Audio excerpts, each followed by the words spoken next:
Hello students, आज की class में हम देखने वाले हैं डायरेक्ट करंट रिवर्स पोलैरिटी। चलिए देखते हैं। डायरेक्ट करंट रिवर्स पोलैरिटी में अगर सर्किट डायग्राम हम देखें तो ये हमारा पावर सोर्स है।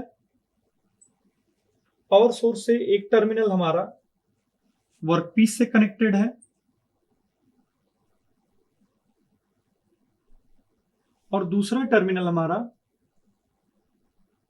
इलेक्ट्रोड से कनेक्टेड है।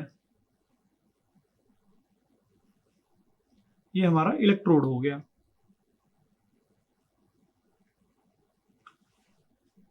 तो यहां पे जैसे रिवर्स पोलैरिटी की बात हो रही है, रिवर्स पोलैरिटी में वर्कपीस हमारा, इसे हम निगेटिव लेते हैं और जो हमारा इलेक्ट्रोड होता है इसे हम पॉजिटिव लेते हैं। तो इसका दूसरा नाम होता है direct current. Direct current, direct current electrode positive, electrode positive. इसमें जो हीट जनरेट होता है वो इलेक्ट्रोड पे 2/3 होता है और वर्कपीस पे 1/3 होता है।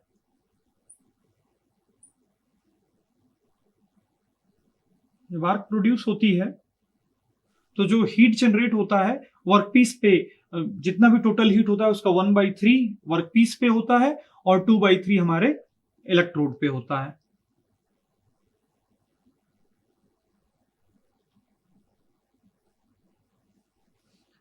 अब इसमें अगर हम पॉइंट्स देख लें, जो इंपॉर्टेंट पॉइंट्स हैं हमारे, सबसे पहला पॉइंट है कि इलेक्ट्रोड हमारा पॉजिटिव रहता है और वर्कपीस हमारा नेगेटिव होता है। हीट की बात करें अगर, तो सेकेंड पॉइंट में हमने हीट की बात करी, तो हीट जो है हमारे इलेक्ट्रोड पे ज्यादा जनरेट होता है और वर्कपीस पे कम जनरेट होता है।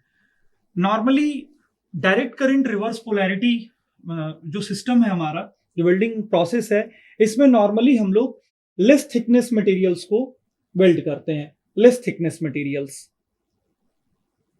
लेस थिकनेस और जिनका मेल्टिंग पॉइंट कम होता है, and low melting point, low melting point materials,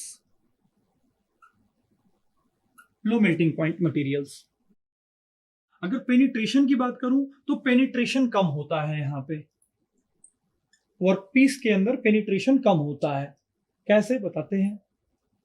penetration कम होता है क्योंकि वर्कपीस में हीट कम जनरेट हो रहा है और इलेक्ट्रोड में ज्यादा जनरेट हो रहा है। तो वर्कपीस में हीट कम जनरेट हो रहा है, इसका मतलब कि वर्कपीस को मेल्ट करना कठिन है। इसका मतलब ज्यादा पेनिट्रेशन नहीं हो पाएगा इलेक्ट्रोड का। इसके बाद हम बात करते हैं वेल्ड डिपोजिशन की। तो वेल्ड डिपोजिशन रेट ज्यादा होगा। Weld deposition rate, weld deposition rate इस वजह से ज्यादा होगा क्योंकि ज्यादा हीट हमारे इलेक्ट्रोड में प्रोड्यूस हो रहा है और फाइनली मेल्ट होना इलेक्ट्रोड को ही है। तो इलेक्ट्रोड मेल्ट होकर के ज्यादा से ज्यादा डिपॉजिट होगा हमारे वर्कपीस पे, क्योंकि इलेक्ट्रोड का टेम्परेचर ज्यादा है, ज्यादा हीट इलेक्ट्रोड पे जनरेट हो रही है। तो वेल्ड डिपोजिशन रेट हमारा ज्यादा होगा इस केस में। आर्क ब्लो, जैसा मैंने लास्ट क्लास में बताया था, डायरेक्ट करंट पॉजिटिव पोलैरिटी में मैंने स्ट्रेट पोलैरिटी में बताया था कि उसमें भी जो हमारा आर्क ब्लो होता है वो सीवियर होता है। इस केस में भी हमारा आर्क ब्लो सीवियर रहेगा। तो ये सारे इंपॉर्टेंट पॉइंट्स हैं डायरेक्ट करंट रिवर्स पोलैरिटी के केस में। That's all for today's class. Thank you.